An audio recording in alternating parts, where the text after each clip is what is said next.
As Institutas da Religião Cristã, de João Calvino.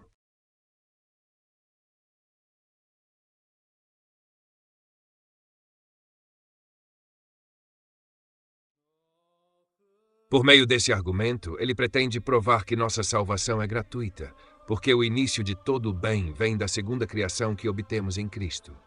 Agora, se possuíssemos alguma capacidade, mesmo que pequena, também teríamos alguma porção de mérito.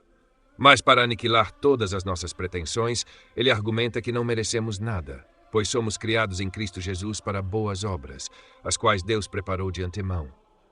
Nessa expressão, ele novamente sinaliza que todas as partes das boas obras, até mesmo a primeira inclinação da mente, são inteiramente de Deus. Por isso, o salmista, depois de dizer que Deus nos fez para que não houvesse divisão na obra, imediatamente acrescenta que não nós mesmos, e que ele fala de regeneração, que é o começo da vida espiritual, como é evidente no contexto, onde se segue imediatamente após que somos o seu povo e as ovelhas do seu pasto. Vemos então que, não contente em simplesmente atribuir a Deus o louvor da nossa salvação, ele expressamente nos exclui de toda a comunhão com ele, como se quisesse dizer que o homem não tem nem a menor partícula restante na qual possa se gloriar, pois tudo é de Deus.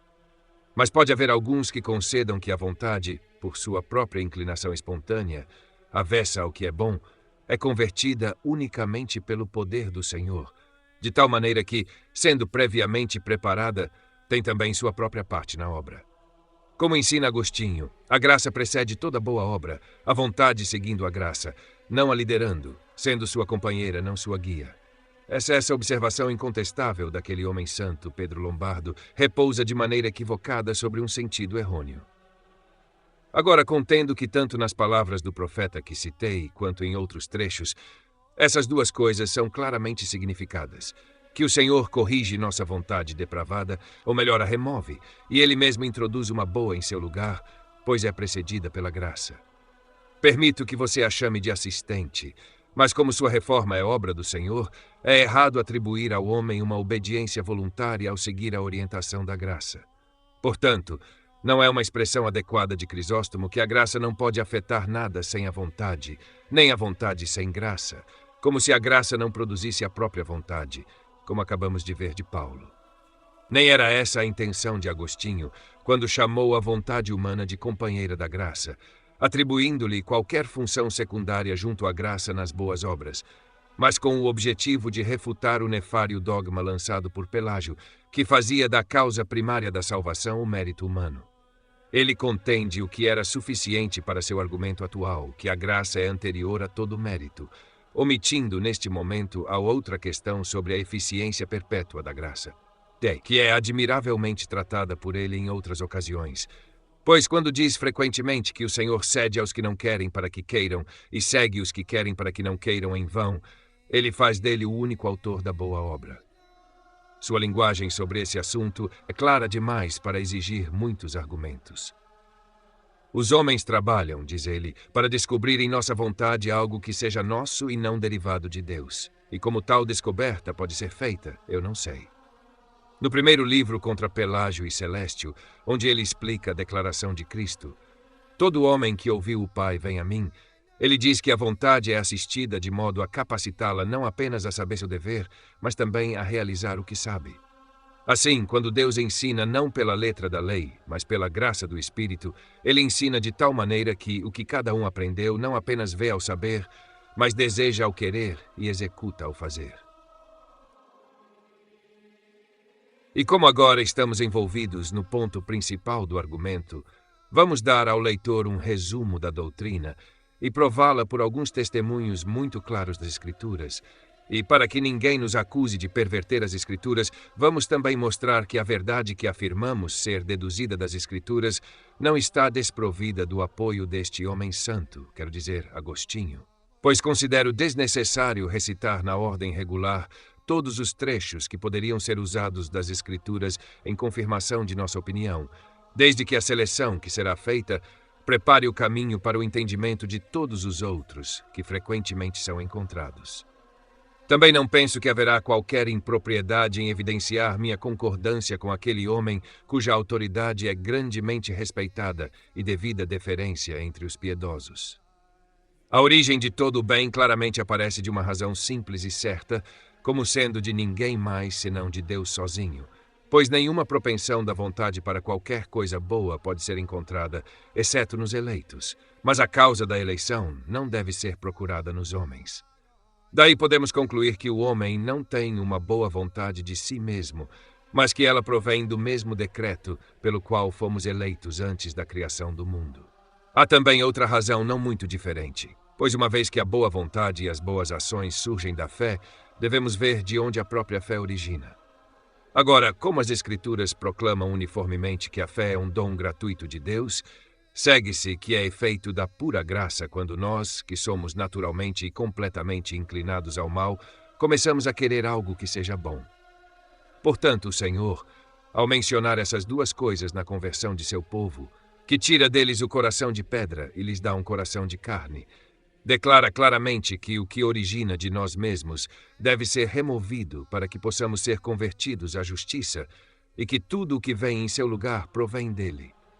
Nem é somente em uma passagem que ele anuncia isso, pois diz em Jeremias: Eu lhes darei um só coração e um só caminho, para que me temam para sempre.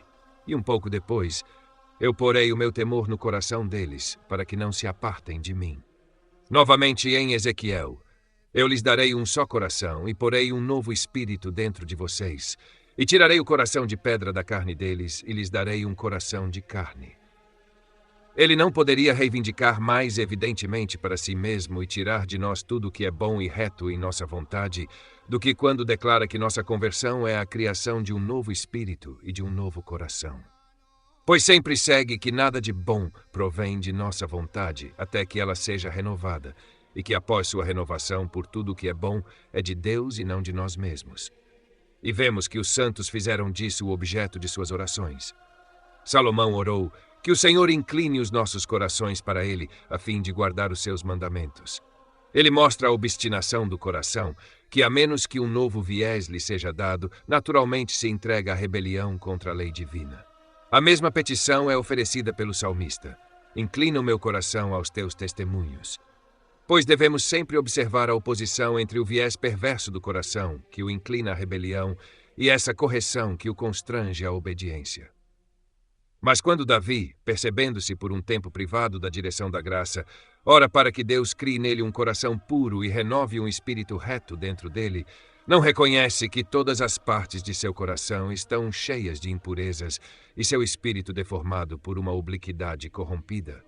E ao chamar a pureza que ele implora de criação de Deus, ele não atribui inteiramente a ele.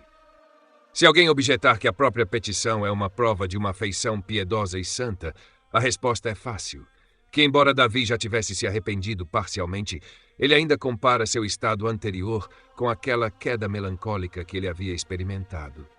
Assumindo, portanto, o caráter de um homem afastado de Deus, ele solicita corretamente para si todas as coisas que Deus confere aos seus eleitos na regeneração, assemelhando-se a um homem morto.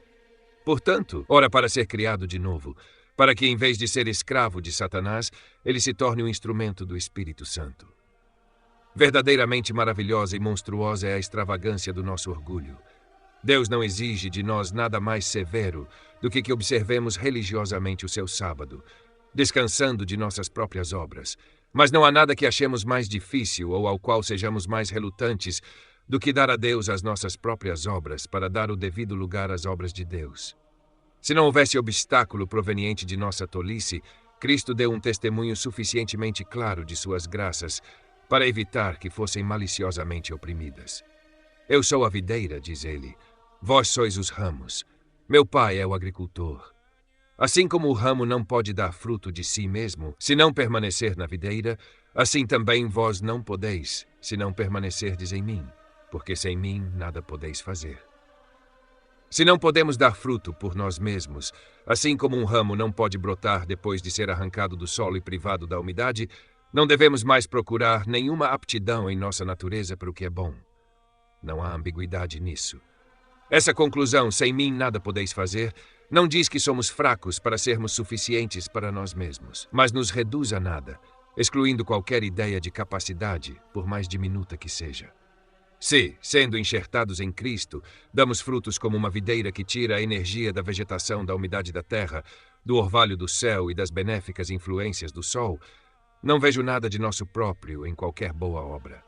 Se preservamos inteiramente para Deus a honra que lhe pertence, é em vão insistir naquela sutileza frívola de que o ramo já possui seiva e poder frutificador, e que, portanto, não deriva tudo da terra ou da raiz original, porque contribui com algo de seu próprio. Pois o significado de Cristo é claramente que somos como um tronco seco e inútil quando separados dele, porque, independentemente dele, não temos capacidade para fazer o bem, como ele diz em outro lugar. Toda planta que meu Pai Celestial não plantou será arrancada. Portanto, o apóstolo atribui todo o louvor a ele no lugar já citado. É Deus, diz ele, quem opera em vós tanto o querer como o realizar. A primeira parte de uma boa obra é a intenção. A próxima, um esforço eficaz para realizá-la. Deus é o autor de ambas. Portanto, roubamos o Senhor se arrogarmos algo para nós mesmos, seja na intenção ou na execução. Se dissesse que Deus assistisse à enfermidade da nossa vontade, então algo restaria para nós. Mas como se diz que ele produz a vontade, todo o bem que nela há é colocado fora de nós. E porque a boa vontade ainda é oprimida pelo fardo da nossa carne, de modo que não pode se desembaraçar, ele acrescentou que, ao lutar com as dificuldades desse conflito, somos abastecidos com constância de esforço para levar nossas vontades à prática, pois, caso contrário, não haveria verdade no que ele ensina em outro lugar. É o mesmo Deus que opera tudo em todos, o que já mostramos que compreende todo o curso da vida espiritual. Por isso, Davi, após orar para que o caminho de Deus seja descoberto para ele e que ele ande em sua verdade, imediatamente acrescenta: une o meu coração para temer o teu nome. Nessas palavras, ele insinua que mesmo os bons homens estão sujeitos a tantas distrações mentais que logo se desviam e caem, a menos que sejam fortalecidos para perseverar. Pela mesma razão, em outra passagem, tendo orado para que seus passos sejam ordenados na palavra do Senhor, ele igualmente implora forças para a batalha, que nenhuma iniquidade tenha domínio sobre mim. Assim, o Senhor começa e completa a boa obra em nós, para que seja devido a ele que a vontade conceba um amor pelo que é reto, que seja inclinada a desejar e excitada e impelida a se empenhar para alcançar isso, e então que a escolha, o desejo e o empenho não falhem, mas prossigam até a conclusão. O homem não tem uma boa vontade de si mesmo, mas ela procede do mesmo decreto pelo qual fomos eleitos antes da criação do mundo. Há também outra razão não muito diferente, pois uma boa vontade e boas ações surgem da fé, e devemos ver de onde a fé mesma origina.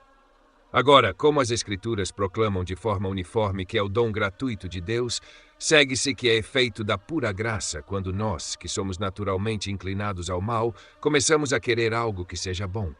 Portanto, o Senhor, ao mencionar essas duas coisas na conversão de seu povo, quando tira deles o coração de pedra e lhes dá um coração de carne, declara claramente que o que origina de nós mesmos deve ser removido para que possamos ser convertidos à justiça e que tudo o que sucede em seu lugar provém dele. Nem é apenas em uma passagem que ele anuncia isso, pois diz em Jeremias: eu lhes darei um só coração e um só caminho, para que me temam para sempre. E um pouco depois: eu porei o meu temor em seus corações para que não se afastem de mim. Novamente em Ezequiel: eu lhes darei um só coração e porei um novo espírito dentro de vós, e tirarei o coração de pedra de sua carne e lhes darei um coração de carne. Ele não poderia reivindicar mais evidentemente para si mesmo e tirar de nós tudo o que é bom e reto em nossa vontade, do que quando declara nossa conversão como a criação de um novo espírito e um novo coração.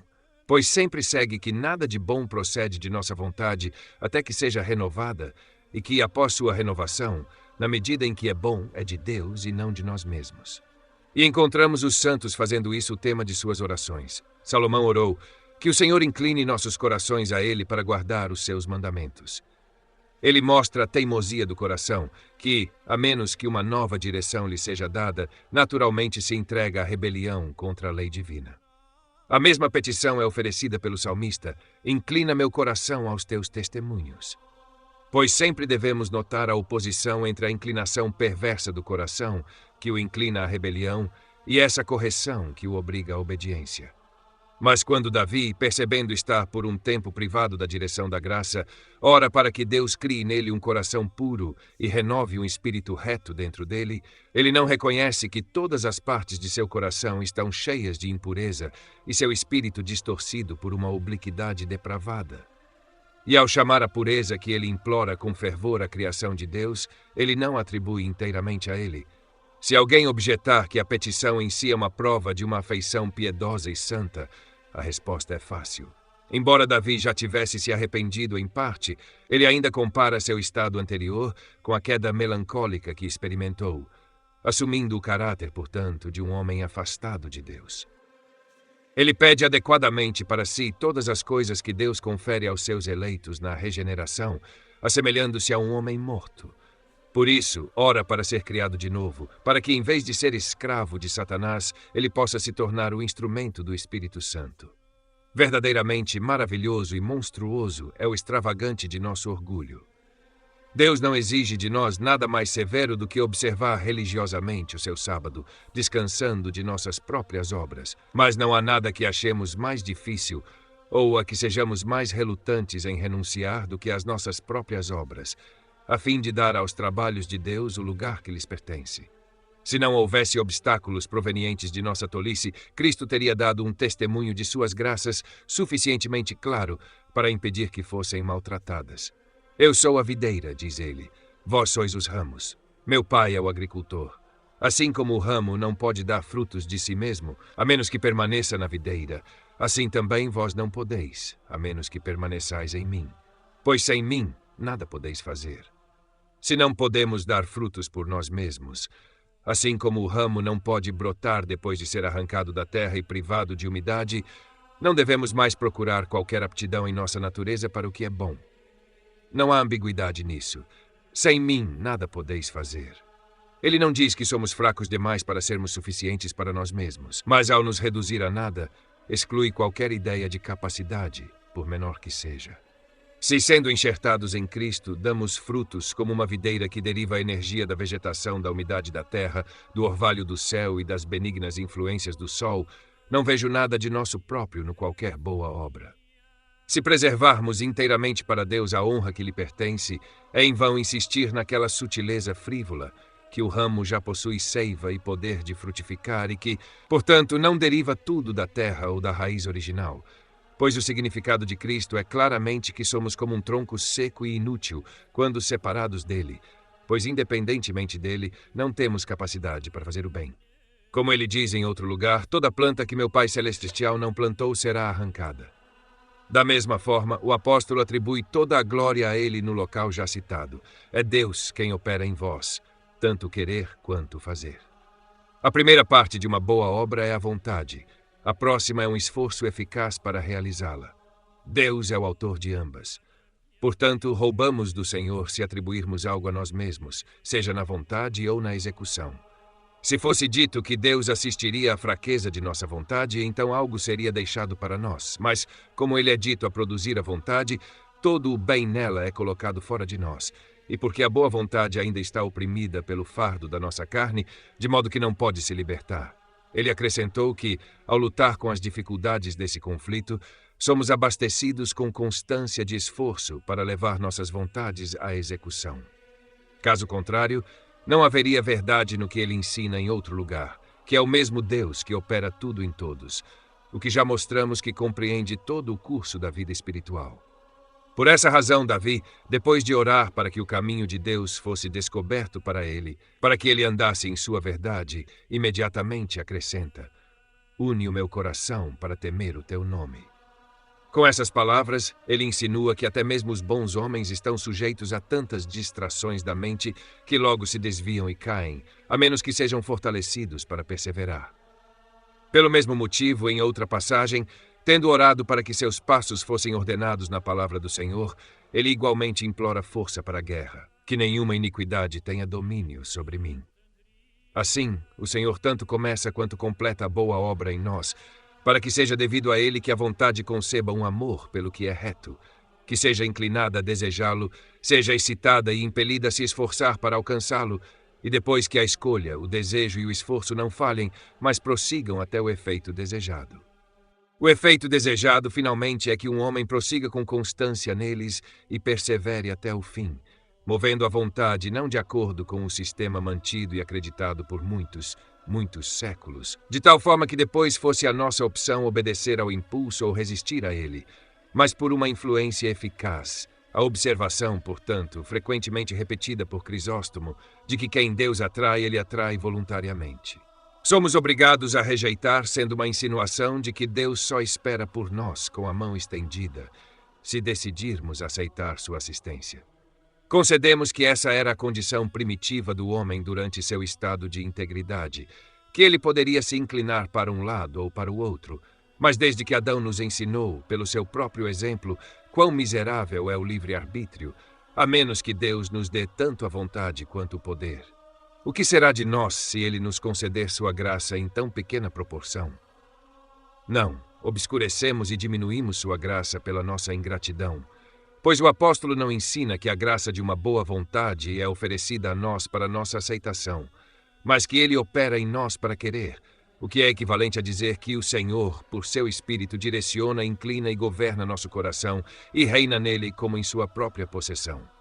Tampouco promete, por Ezequiel, que dará aos eleitos um novo espírito, apenas para que possam andar, mas para que realmente andem em seus preceitos. Nem pode a declaração de Cristo, todo aquele que ouviu do Pai vem a mim, ser entendida de outra forma que não como uma prova da eficácia positiva da graça divina, como também afirma Agostinho.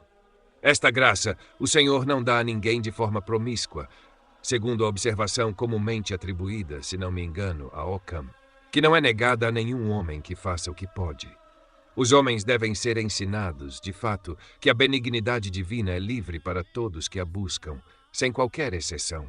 Mas, como ninguém começa a buscá-la, senão aqueles que foram inspirados pela graça celestial, nem mesmo esta porção diminuta deve ser retirada de seu louvor. Este é o privilégio dos eleitos, que, regenerados pelo Espírito de Deus, são guiados e governados por sua direção. Por isso, Agostinho ridiculariza justamente aqueles que se arrogam qualquer parte de uma boa vontade, assim como repreende outros que supõem que isso seja dado promiscuamente a todos, o que é uma evidência especial da eleição gratuita. A natureza, diz ele, é comum a todos os homens, mas não a graça. Ele a chama de sutileza transparente, que brilha apenas na vaidade, quando isso é estendido geralmente a todos, o que Deus confere a quem ele escolhe. Mas em outro lugar, como você chegou a crer, tenha medo de que, enquanto se arroga a descoberta do caminho da justiça, você pereça do caminho da justiça. Eu vim, você diz, pelo livre-arbítrio. Eu vim pela minha própria escolha. Por que você está inchado de orgulho? Você sabe que isso também é dado a você. Ouça ele proclamando: ninguém pode vir a mim se o Pai que me enviou não o atrair. E segue-se de forma incontestável das palavras de João que os corações dos piedosos são divinamente governados com tal efeito que seguem com uma afeição que nada pode alterar. Todo aquele que é nascido de Deus, diz ele, não pode pecar, pois sua semente permanece nele. Vemos que o impulso neutro e ineficaz imaginado pelos sofistas, que todos teriam liberdade para obedecer ou resistir, é evidentemente excluído, onde se afirma que Deus dá uma constância eficaz para a perseverança. Quanto à perseverança, não haveria dúvida de que ela deveria ser considerada o grande dom de Deus, se não fosse pela prevalência de um erro pestilento de que ela é distribuída de acordo com o mérito dos homens, em proporção à gratidão que cada pessoa demonstrou pela graça que lhe foi concedida. Mas como essa opinião surgiu da suposição de que seria nossa opção rejeitar ou aceitar a graça oferecida de Deus, essa noção sendo explodida, a outra cai, claro, embora aqui haja um erro duplo, pois além de ensinar que nossa gratidão pela graça primeiramente concedida e o uso legítimo dessa graça são remunerados por bênçãos subsequentes, eles também acrescentam que agora a graça não opera sozinha em nós, mas apenas coopera conosco. No primeiro ponto, devemos admitir que o Senhor, enquanto enriquece diariamente e carrega seus servos com novas comunicações de sua graça, percebendo o trabalho que ele começou neles, gratificantes e aceitáveis, descobre algo neles que ele abençoa com maiores graus de graça. Isso está implícito nas seguintes declarações: a todo aquele que tem será dado, e bem feito, bom e fiel servo, foste fiel sobre poucas coisas, te farei governante sobre muitas coisas. Mas aqui 2 erros devem ser evitados. O uso legítimo da graça primeiramente concedida não deve ser dito ser recompensado com subsequentes graus de graça, como se o homem, por sua própria indústria, tornasse a graça de Deus eficaz, nem deve ser considerado uma remuneração, de tal forma que cesse de ser considerado o favor gratuito de Deus. Concedo, então, que essa benção divina deve ser esperada pelos fiéis, de forma que, quanto melhor eles usarem as medidas anteriores da graça, depois serão enriquecidos com graus proporcionalmente maiores dela. Mas afirmo que esse uso também vem do Senhor, e que essa remuneração provém de sua benevolência gratuita. Eles são igualmente desajeitados e infelizes em seu uso da distinta distinção de graça operante e cooperante. Agostinho a usou, de fato, mas suaviza com uma definição adequada de que Deus, ao cooperar, completa o que ele iniciou ao operar e que é a mesma graça, mas recebe seu nome devido ao modo diferente de sua eficácia. Daí segue-se que ele não faz divisão do trabalho entre Deus e nós, como se houvesse uma concorrência mútua entre os respectivos esforços de cada um, mas que ele apenas designa a multiplicação da graça para o mesmo propósito, o que ele afirma em outro lugar, que a boa vontade do homem precede muitos dos dons de Deus, mas é ela mesma um deles. Daí segue-se que ele nada deixa para que se arroguem. Isso também é expresso particularmente por Paulo, pois, tendo dito que é Deus quem opera em nós, tanto para querer como para fazer, ele imediatamente acrescenta que ele faz ambos por sua boa vontade, significando com esta expressão que estes são atos de benignidade gratuita. Agora, para a habitual afirmação deles de que, depois de termos admitido a primeira graça, nossos próprios esforços cooperam com a graça que segue, respondo. Se eles querem dizer que depois de termos sido uma vez subjugados pelo poder divino à obediência à justiça, avançamos voluntariamente e estamos dispostos a seguir a orientação da graça, não faço objeção, pois é muito certo que, quando a graça de Deus reina, há tal prontidão para a obediência. Mas de onde vem isso, senão do Espírito de Deus, que de forma uniforme e consistente consigo mesmo nutre e fortalece para uma constância de perseverança essa disposição de obediência que ele originou? Mas se eles querem dizer que o homem tira de si mesmo a habilidade para cooperar com a graça de Deus, estão envolvidos em um erro pestilento. A natureza incapaz de um esforço ou até mesmo de uma aspiração para aquilo que é bom, também estabelecemos uma distinção entre coação e necessidade, da qual parece que, embora ele peque necessariamente, ainda assim peca voluntariamente. Mas uma vez que, enquanto ele está dedicado à servidão do diabo, ele parece ser movido pela sua vontade, em vez da sua própria, cabe a nós explicar a natureza de ambos os tipos de influência. Há também essa questão a ser resolvida, se algo pode ser atribuído a Deus nas ações más, nas quais as Escrituras indicam que alguma influência sua está envolvida. Agostinho, em algum lugar, compara a vontade humana a um cavalo obediente à direção de seu cavaleiro, e Deus e o diabo ele compara a cavaleiros. Se Deus o monta, ele, como um cavaleiro sóbrio e hábil, o conduz de maneira graciosa, estimula sua lentidão, restringe sua imoderada aceleração, reprime sua lascívia e selvageria. Doma sua perversidade e o conduz pelo caminho certo. Mas, se o diabo tomou posse dele, ele, como um cavaleiro tolo e insensato, o força por lugares sem caminho, apressa-o para valas, o empurra por precipícios e o incita à obstinação e ferocidade. Com esta similitude, como nenhuma melhor ocorre, estamos por ora contentes. Quando a vontade de um homem natural é dita ser submissa ao poder do diabo, de modo a ser dirigida por ele, o significado não é que ela resista e seja compelida a uma submissão relutante, como os mestres obrigam seus escravos a um desempenho não desejado de seus comandos, mas que, fascinada pelas falácias de Satanás, submete-se necessariamente a todas as suas direções. Pois aqueles a quem o Senhor não favorece com o governo de seu espírito, ele abandona, em juízo justo, a influência de Satanás. Por isso, o apóstolo diz que o Deus deste mundo cegou as mentes dos que não creem, que estão destinados à destruição, para que a luz do Evangelho não brilhe sobre eles. E em outro lugar que ele opera nos filhos da desobediência, cegando os ímpios e todas aquelas enormidades que os acompanham, chamadas de obras de Satanás, cuja causa deve ser buscada apenas na vontade humana, de onde procede a raiz do mal e na qual repousa a fundação do reino de Satanás, que é o pecado. Muito diferente em tais instâncias é o método da operação divina. Para que possamos ter uma visão mais clara disso, tomemos como exemplo a calamidade que o santo Jó sofreu pelas mãos dos caldeus. Os caldeus massacram seus pastores e cometem depredações hostis em seu rebanho. Agora, a maldade do seu procedimento é evidente, mas nessas transações Satanás não estava desinteressado, pois, com ele, a história declara que todo o caso se originou. Mas Jó reconhece nisso a obra do Senhor, a quem ele afirma ter tirado dele aquelas coisas das quais ele fora saqueado pelos caldeus. Como podemos referir a mesma ação a Deus, a Satanás e ao homem como sendo cada um o autor dela, sem desculpar Satanás associando-o a Deus ou fazendo Deus o autor do mal? Muito facilmente, se examinarmos primeiro o fim para o qual a ação foi designada e, em segundo lugar, a maneira como foi realizada. O propósito do Senhor é exercitar a paciência de seu servo pela adversidade. Satanás tenta levá-lo ao desespero. Os caldeus, desafiando a lei e a justiça, desejam enriquecer-se com a propriedade de outro. Portanto, uma maior diversidade de design faz uma grande distinção na ação. Não há menor diferença na maneira.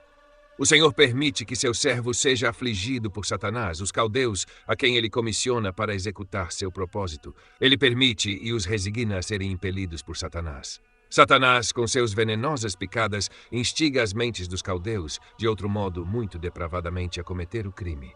Eles se lançam furiosamente no ato de injustiça e se sobrecarregam em criminalidade. Portanto, Satanás é propriamente dito como trabalhando nos réprobos, nos quais ele exerce seu domínio, que é o reino da iniquidade. Deus também é dito operar de uma maneira própria, porque Satanás, sendo o instrumento de sua ira, se volta aqui e ali, conforme sua nomeação e comando, para executar seus juízos justos. Aqui, não me refiro à influência universal de Deus, pela qual todas as criaturas são sustentadas e delas deriva a capacidade de realizar o que quer que façam. Falo apenas daquela influência que aparece em cada ato particular. Vemos então que a mesma ação, sem absurdidade, é atribuída a Deus, a Satanás e ao homem. Mas a variedade no fim e na maneira faz com que a justiça de Deus brilhe sem o menor defeito, e a iniquidade de Satanás e do homem se traia a si mesma para sua própria desgraça.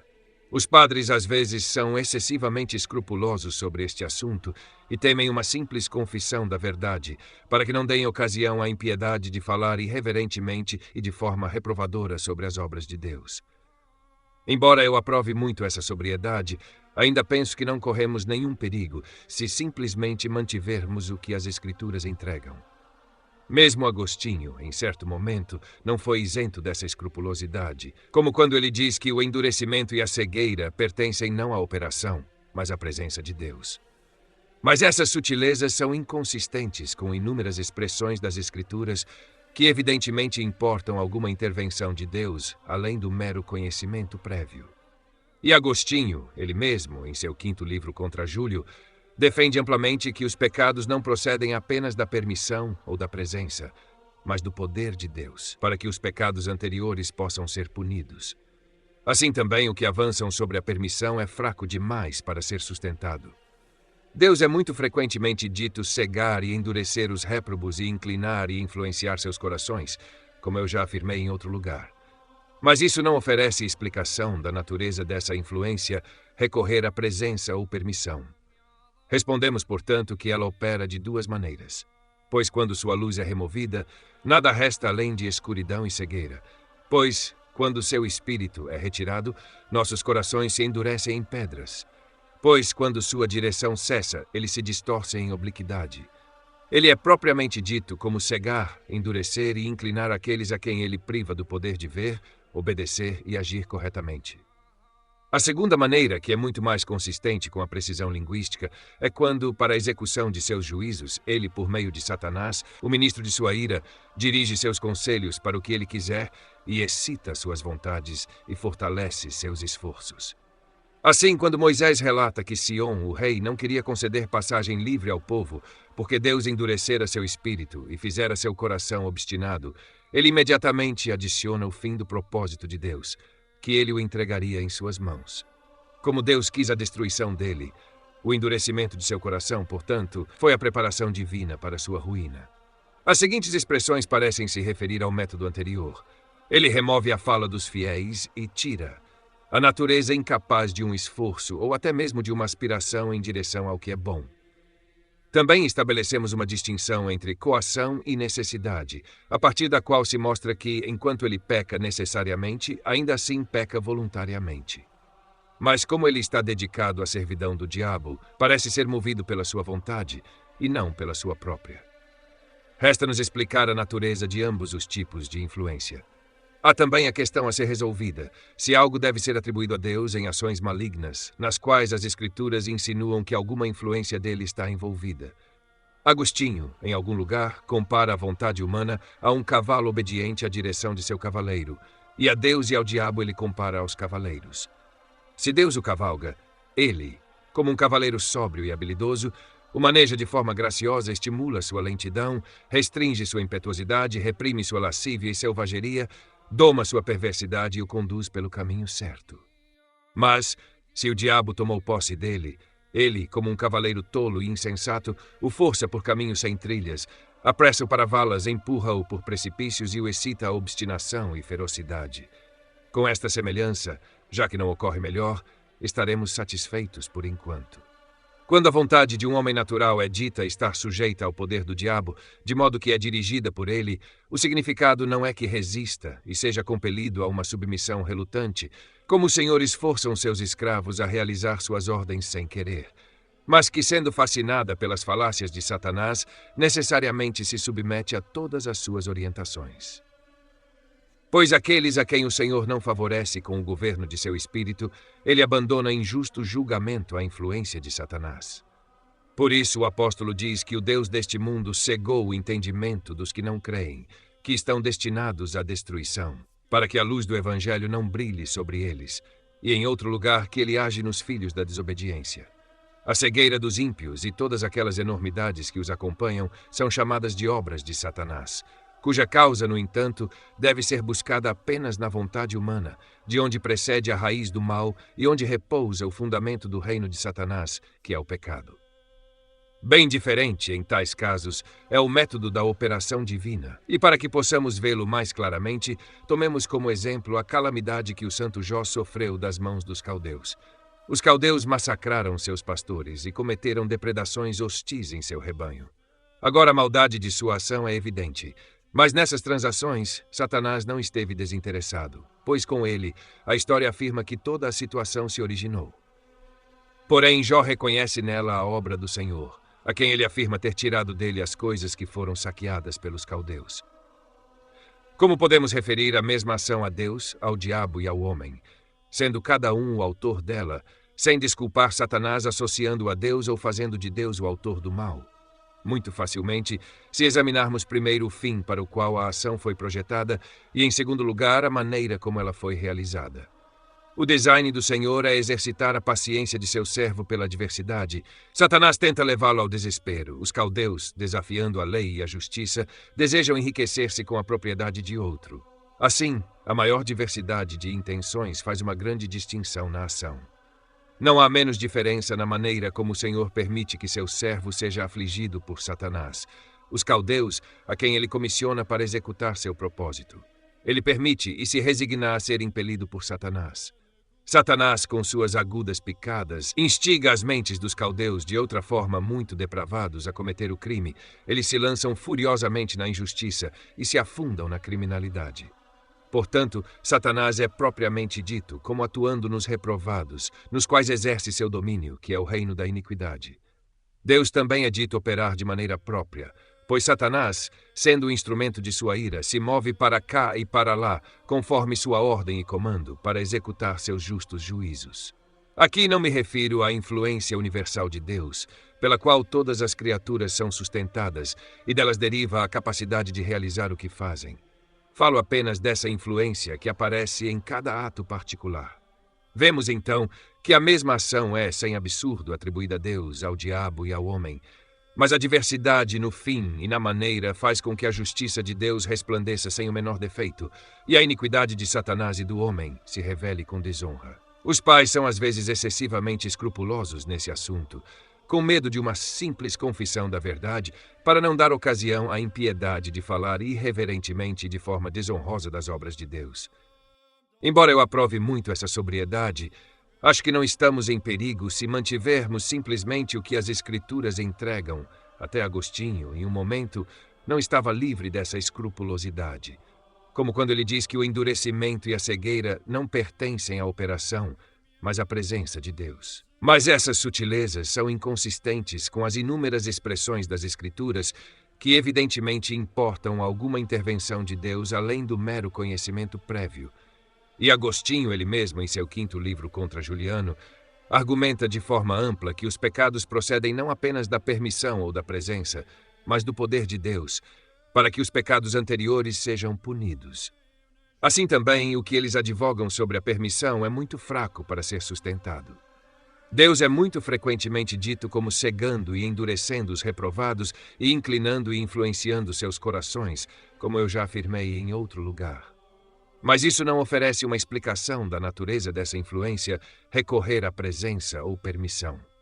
Respondemos, portanto, que ela opera de 2 maneiras. Pois, quando sua luz é retirada, nada resta além de escuridão e cegueira. E quando seu espírito é retirado, nossos corações se endurecem em pedras, e quando sua direção cessa, somos inclinados para a obliquidade. Ele é propriamente dito como cego, endurecendo e inclinando aqueles a quem priva do poder de ver, obedecer e agir corretamente.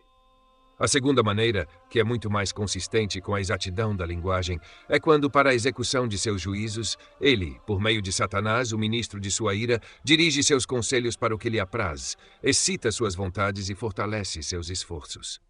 Assim, quando Moisés relata que Sihon, o rei, não concedeu passagem livre ao povo, porque Deus endureceu seu espírito e tornou seu coração obstinado, ele imediatamente acrescenta o fim do desígnio de Deus, que ele os entregaria em suas mãos, pois Deus quis sua destruição.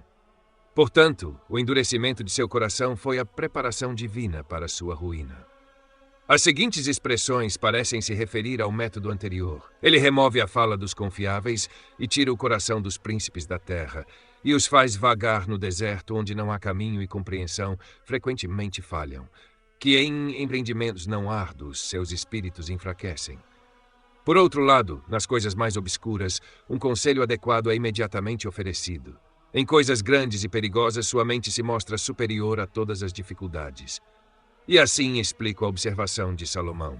O ouvido que ouve e o olho que vê, o Senhor os fez ambos. Pois me parece que ele fala não da criação deles, mas da favor peculiar de Deus demonstrado no desempenho de suas funções. Quando ele diz que o coração do rei está na mão do Senhor, como os rios de água, ele o vira por onde quer. Sob uma espécie, ele compreende claramente todo o gênero, pois, se a vontade de qualquer homem fosse livre de toda sujeição, esse privilégio pertencente eminentemente à vontade de um rei, que exerce um governo, em alguma medida, sobre as vontades dos outros. Mas se a vontade do rei está sujeita ao poder de Deus, a nossa não pode ser isenta da mesma autoridade. Agostinho tem uma passagem notável sobre esse assunto. As Escrituras, se forem diligentemente examinadas, mostram não apenas que as boas vontades dos homens que ele transforma de más em boas e direciona para boas ações e para a vida eterna, mas também que aquelas vontades que se referem à vida presente estão sujeitas ao poder de Deus, de modo que ele, por um juízo mais secreto, mas ainda assim mais justo, as inclina, quando ele quiser, para a comunicação de benefícios ou para a imposição de punições. Aqui, deixe o leitor lembrar que a habilidade da vontade humana não deve ser estimada pelo evento das coisas, como alguns homens ignorantes costumam fazer de maneira absurda, pois se concebem totalmente e engenhosamente estabelecer a servidão da vontade humana, porque até os monarcas mais exaltados não têm todos os seus desejos cumpridos. Mas essa habilidade de que falamos deve ser considerada dentro do homem e não medida pelo sucesso externo. Pois, na disputa sobre o livre-arbítrio, a questão não é se um homem, apesar de impedimentos externos, pode realizar e executar o que ele tenha resolvido em sua mente, mas se em cada caso seu julgamento exerce liberdade de escolha e sua vontade liberdade de inclinação. Se os homens possuíssem ambas, então Atius Regulus, quando confinado à pequena extensão de uma caixa coberta de pregos, teria tanto livre-arbítrio quanto César Augusto, governando uma grande parte do mundo com seu aceno. Capítulo 5. Uma refutação das objeções comumente levantadas em apoio ao livre-arbítrio. Já poderia parecer ter sido dito o suficiente sobre a servidão da vontade humana, se não fosse que aqueles que buscam derrubá-la com uma falsa noção de liberdade alegam, por outro lado, certas razões em oposição aos nossos sentimentos. Primeiro, eles reúnem algumas absurdidades para torná-la odiosa, como se fosse repulsiva ao senso comum, e então a atacam com testemunhos das Escrituras. Ambas essas armas repudiamo-las. Para se o pecado, dizem, for necessário, então deixa de ser pecado. Se for voluntário, então pode ser evitado. Essas também foram as armas usadas por Pelágio em seus ataques a Agostinho, com cuja autoridade, no entanto, não desejamos insistir até que tenhamos dado alguma satisfação sobre o próprio assunto.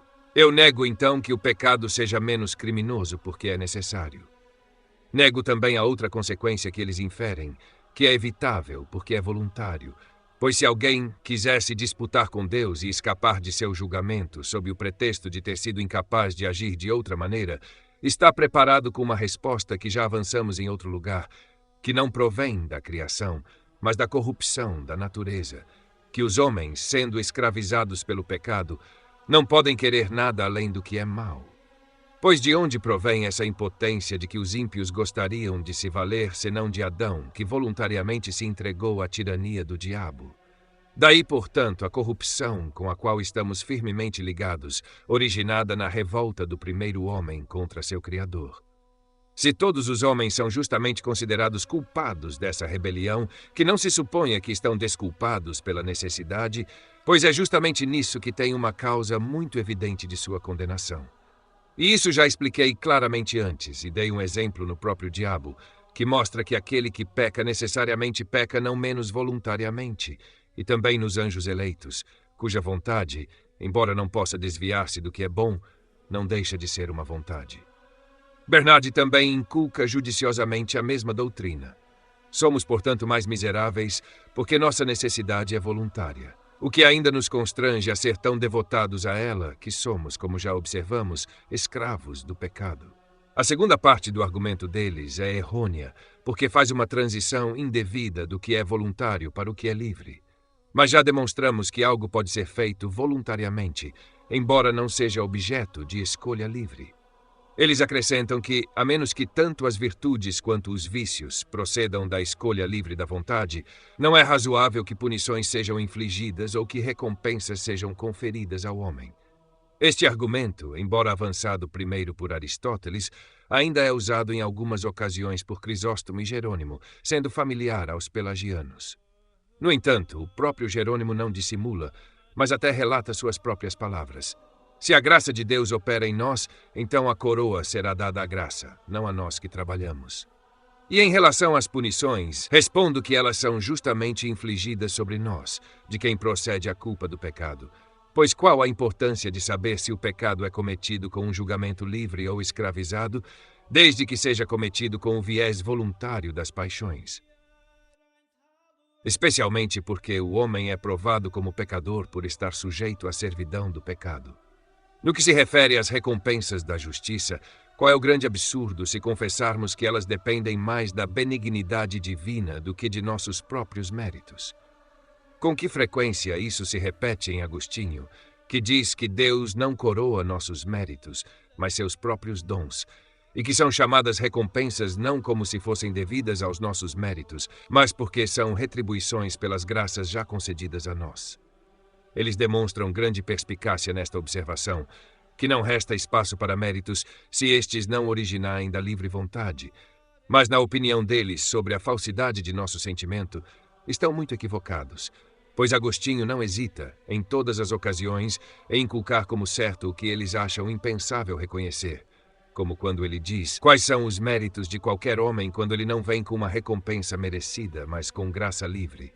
Ele sozinho, sendo livre e libertador dos pecados, encontra todos os homens pecadores. Mais uma vez, se você recebe o que é seu por direito, deve ser punido. O que então se faz? Deus lhe deu não punição merecida, mas graça imerecida. Se você deseja ser excluído da graça, se orgulhe de seus méritos.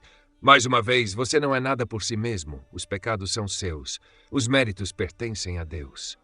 Você merece punição e, quando vier a ser recompensado, ele coroará seus próprios dons, não seus méritos. No mesmo sentido, ele ensina em outro lugar que a graça não procede do mérito, mas o mérito da graça. E um pouco depois ele conclui que Deus, com seus dons, precede todos os méritos, para que então ele possa suscitar outros méritos e dá-los totalmente de graça, porque ele não descobre nada como causa da salvação. Mas qual necessidade há de mais citações quando seus escritos estão cheios de passagens assim?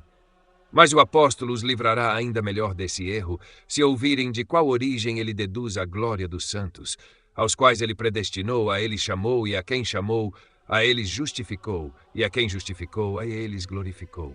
Por que então, segundo o apóstolo, os fiéis são coroados? Porque pela misericórdia do Senhor e não por sua própria indústria, são eleitos e chamados e justificados. Adeus, então, a este medo fútil de que todos os méritos acabem se a livre vontade for derrubada, pois é uma prova de extrema loucura ter medo e fugir de aquilo a que as Escrituras nos chamam. Pois diz ele, se o recebestes, por que te glorias como se não o tivesses recebido? Você vê que ele despoja a livre vontade de tudo, com o expresso objetivo de não deixar espaço para méritos. Mas ainda assim, a beneficência e liberalidade de Deus, sendo inesgotáveis e variadas, as graças que ele nos confere, porque ele as faz nossas, recompensa como se fossem nossas próprias virtudes. Eles ainda alegam o que pode parecer ser emprestado de Crisóstomo, que se nossa vontade não tem essa capacidade de escolher o bem ou o mal, os participantes da mesma natureza devem ser ou todos maus ou todos bons. E não muito distante disso está o escritor, quem quer que tenha sido, do tratado sobre o chamado dos gentios, que circula sob o nome de Ambrósio, quando ele argumenta que nenhum homem jamais recuaria da fé, a menos que a graça de Deus nos deixasse a condição de mutabilidade, na qual é surpreendente que homens tão grandes fossem tão inconsistentes consigo mesmos. Pois como não ocorreu a Crisóstomo que é a eleição de Deus que faz essa diferença entre os homens?